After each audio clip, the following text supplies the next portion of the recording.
واحد صباح الخير، صباح النور، صباح النشاط والحيوية، الطاقة الإيجابية، نوض أخويا ونوض أختي، صباحكم مبروك، صباح النور فين ما كنتو مع جليلة coach for positive life. صباحكم مبروك أحبابي. منين لمحتك أول مرة عطت روحك تزهالي كتير نشوفك كل مرة واش انت خاصك تصبح فرحان وتصبحي فرحانة وناشطة. علاش؟ ربي عطاك فرصة جديدة للحياة، نهار جديد، نهار زوين، يكون فيه التفاؤل. أكيد اليوم أحسن من البارح، هذا هو ظني أنا بالله، ظنكم نتوما الله أعلم، ولكن أنا كنشجعكم أنكم تكونوا إيجابيين مهما تكون الظروف، مهما تكون الوضع ديالك، ديما قول نهاري غيدوز أحسن من البارح. أكيد لأنه ربي عطاك فرصة واحدة أخرى للحياة أنك دارك فيها الموقف، أنك ما تبقاش دير حوايج خايبين، أنك ربما تراجع، ربما تتوب، ربما بزاف د الحوايج ودير حوايج زوينين في الدنيا. وعلاش لا؟ الانسان ما حدو عايش وما حدو تيشوف وما حدو تيتعلم وما حدو ربي تيغفر ليه. بطبيعه الحال كان غادي في الاتجاه الصحيح. صباح النور، اكيد بزاف التفاؤل كنصيفط لكم. انا كنتفائل دائما كل صباح بانه اللي جاي احسن من اللي فات، رغم الاوضاع الشنيعه اللي كتكون بنادم ضايره به ولا اللي كاينه في العالم ولا اللي كاينه عند الناس. ديما الانسان خلق الله خلق وفرق، كل واحد رزقه كيفاش، كل كيفاش كيبغي يشوفو، كلش مكتب ليه.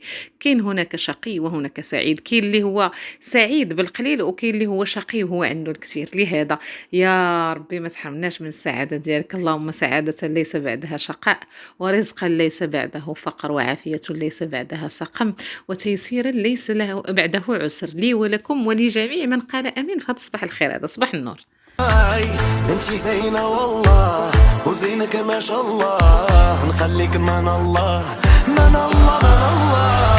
يلا علي يلا علي هذا حبيبي، يلا علي يلا علي وانتي نصيبي، يلا علي يلا علي هذا حبيبي. ايوا احبابي، اي واحد تيسمع ليا ولا اي وحده تتسمع ليا في هذا الصباح او غتسمع ليا وسط النهار ولا في الليل ولا فين ما تحت ليه الفرصه يسمع لا فيديو ديالي، ما تحسبش انت ما تحسبش راسك رخيص عند الله.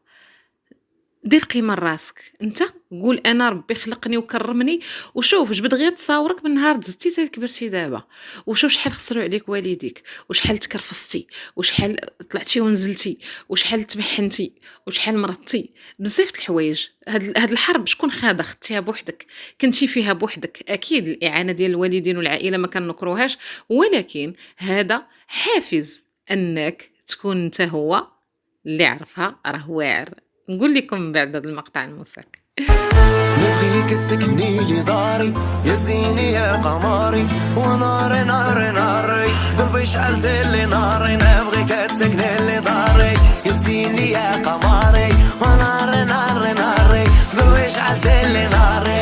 انتي زينة والله وزينك ما شاء الله نخليك من الله. ايوا فكرتوا شويه، ما عرفتش اش تكون انت هو اش او انت هي اش. غتكون انت هو الايدل ديال راسك، انت هو القدوه ديال راسك، انت القدوه ديال راسك. تحط تصاورك باللي كنتي في الميزيريه وملي مسك عليك الله دابا شويه، وتقول سي فري انا ضربت هاد الطريق كامله، انا تكرفست هاد التكرفيس كامل باش وصلت. انا هو الايدل ديال راسي. ما عمرك تاخد شي حد قدوه، لان الانسان متغير بطبعه. من غير القدوه ديالتنا كاملين كعرب وكمسلمين هو الرسول عليه الصلاه والسلام، نتعظوا به في الأخلاق ديالو، في القيم ديالو، في السنة ديالو، في بزاف د الحوايج. عليه أفضل الصلاة والسلام بأبي وأمي حبيبي محمد. لهذا الإنسان ديما يتفكر المواقف خايبين اللي داز بهم وكيفاش هو وقف على رجليه وكيفاش هو داير اليوم، ويقول سي فغي انا هو الايدل ديال راسي. الوغ انت تستحق اختي وتستحق اخويا انك تكون الايدل، تكون قدوه ديال راسك. لهذا افتخر براسك، افتخر انك راه باقي عايش في الحياه، افتخر انك صبحتي في صحه جيده، افتخر انك ما فقدتي حتى شي حد من العائله ديالك، وقول اللهم لك الحمد. صباح النور، بزاف الطاقه الايجابيه، بزاف النشاط والحيويه، بزاف ديال الحب كنصيفطوا لكم من هذا المنبر. هذا ما كنسخش بكم كيف العاده. كنتمنى لكم اون تري بون جورني، الله يسهل على الجميع، نهاركم مبروك، صباحكم مبروك، وكيف العاده كنموت عليكم انا. تبارك الله عليكم، في امان الله. الله علي الله علي وانتي نصيبي.